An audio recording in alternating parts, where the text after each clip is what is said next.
All right, guys, excuse me. Welcome to Tuesday, May 24th, pre-recorded Zoom. Have just a quick little review for you guys today. But in terms of what we spoke about on Friday, where pretty much our entire narrative had pretty much changed after what we had called after, I believe it was not last Friday, but the Friday before that, how we had potentially seen dollar begin to, top out, give us that retracement. You're in our monthly POI, and we could be seeing a pretty big transition. I mean, now that we've actually taken out a very significant low, this is the final low, right, that went into the high that right before that transition that we had called out 2 weeks ago. Now that has been taken out, we have now fully confirmed an LG, and we have also fully confirmed the reaction off the monthly POI, and we have 7 days for the month, and this reaction looks very strong, meaning that you could imply that there is strong order flow in play, right? And you could also judge that via structured moves, mainly mitigations. So yeah, in terms of our bias from Friday, everything is coming into place just how we had anticipated.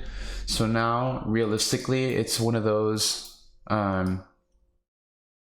you want to find those continuations, basically, because as of now, our next turbulence point wouldn't necessarily be up until here, but we've already had the transition in play. So if we were to take a play from the bullish perspective, because our major intraday leg and aka swing leg is also still bullish, so the only way, to really take that bullish position would be to have a bullish transition, right? But as of now, we're still pretty far away from our next potential point of interest. And the reason why I say this is a previous structure point. This is where essentially the character changed, where we had pretty much a corrective move into an impulse.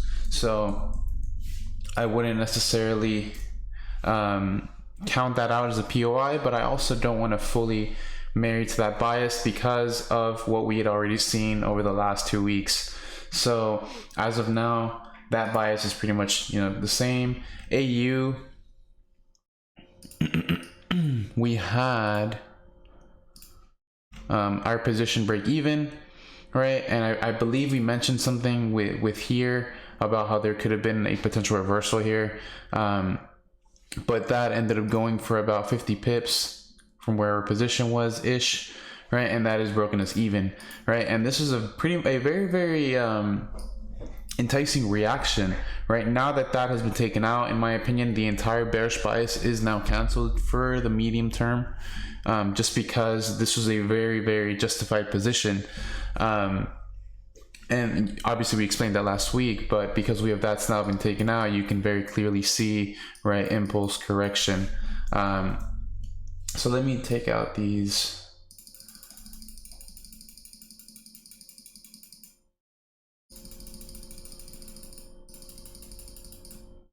Right, because as of now, it really looks like we're going to continue higher based on that transition there. And as you can see, where the character shifted internally, you could see the momentum come into play after we take out liquidity there.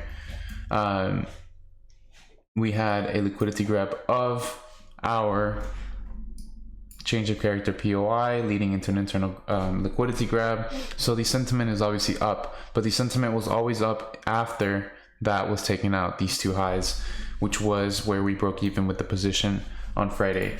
But in terms of this, I'm not too convinced this is going to continue lower anymore, because of what we had just mentioned, but also I don't like the speed that this is starting to pick up, especially after we've taken out a previous low, a very important low, and this is now potentially starting to gain some traction. And if we take out the previous internal high, then we are seeing a very big bullish transition. So as of now, the momentum still looks like it wants to be bullish. This looks super corrective, It's just these moves are taking its time. So I'm really going to be patient to see how we move over the next couple of days, right? Because this is a very, very key area. I see a lot of volume here, and the only reason why I say that is because we had a structural disruption here. And that doesn't necessarily mean that should be high low retracement, because it's not just about what you trade, it's about where you're trading it. And this is kind of like one of those scenarios where we've taken out a major point of liquidity. We have confirmed the LG. This is bullish internally, so we would need, right, the bearish transition to even try to get a reaction in the opposite direction, which is what I had done, right, last Friday. So as of now, right, you could technically still argue that bearish sentiment, right, but you would realistically need some sort of, right, bearish POI, right, get a bearish transition, right, and get your models in place in order to get, right, any type of favorable bearish outcome. Excuse me. Let me actually draw this here. We'll see how this reacts throughout the week.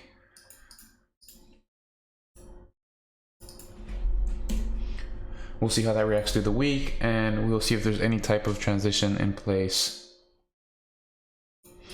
Okay, so EURUSD. This one was an interesting one this morning.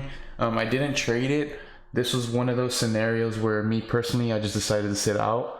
I was looking at this, and we had seen the impulse during London. Yep, during London.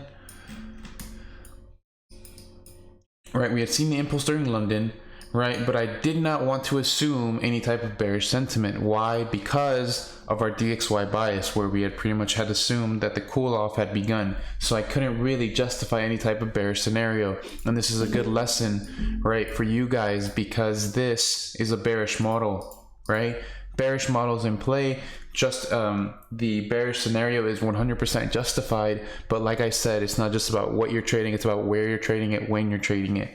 And as you can see, excuse me, right, there was, right, a bearish model in play, but there was also the counter bias, which would have been technically, right, order flow here, but we did not reach that. Whereas I believe DXY showed, you know, a lot more of a bearish picture than this. I mean, a lot more of a bullish picture than this showed a bearish picture. And by that, I mean, there was never really any bullish transition here, right? Because once we see that potential structural disruption, you could say there's a POI of interest, but this is where momentum comes into play. Strong momentum really makes me, or really makes it hard for me to justify a reversal when the momentum is not only high from a major intraday / swing perspective, but now also from the minor and scalp. So it's just harder to justify that bullish scenario. Whereas with EURUSD, right, we had that bearish scenario. Let's actually zoom in because I was looking at this. And a justified scenario, right, I was actually looking at a 3-minute POI here. Yep, there was a 3-minute POI, and this, right, is your justified bearish scenario based on a minor intraday structural disruption, whereas the major intraday and swing are still technically bullish here, or the major intraday for the most part. I wouldn't say the swing just yet. But as of now, it's really, really hard to justify that bearish scenario outside of that swing sense. So even though we had that bearish structural disruption, right, this is also, right, the second part of a trade, which is the management part, and it's a part that a lot of people are kind of lacking with, right? Because you can get the entry, right, the model is in place, right? You see the structural disruption very clearly here, right? You see that.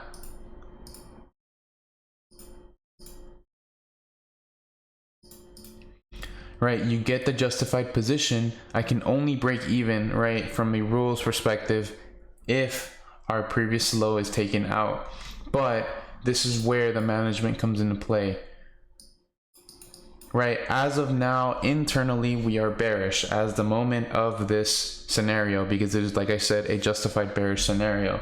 Justified bearish scenario comes into potential turbulence point, right, potential higher time frame POI, which would have been maybe like M5-ish, M10-ish.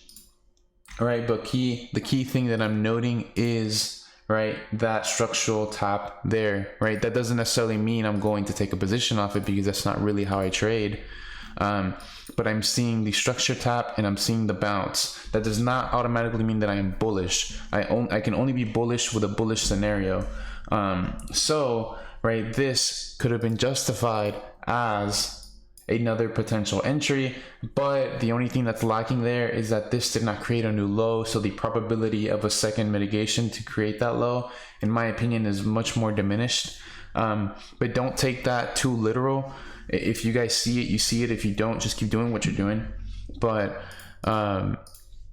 with that reaction there in play, you then see within there a bullish liquidity grab, right? And the bullish liquidity grab is now in alignment with previous structure, and that's what's giving it that higher security, right? Whereas the bearish scenario is much less secure because you're technically looking for a reversal. So any type of scenario, right, would have been here with your invalidation at the previous low.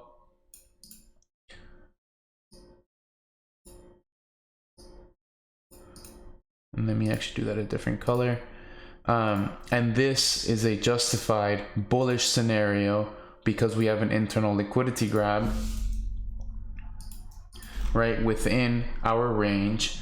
And it is not technically broken even based off rules because, right, I would more so like to see the exit of the range. This is our final structural range, right? You could even argue that this is no man's land, but like I said, it is possible to trade within no man's land if you understand your risks.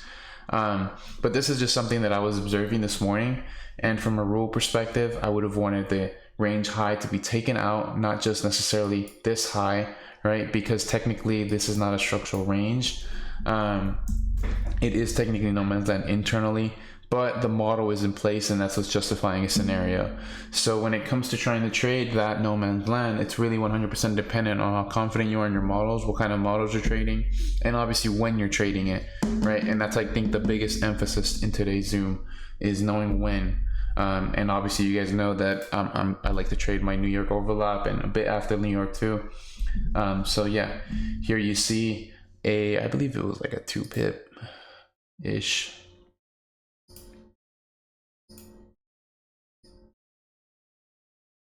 3 pip, I'm sorry.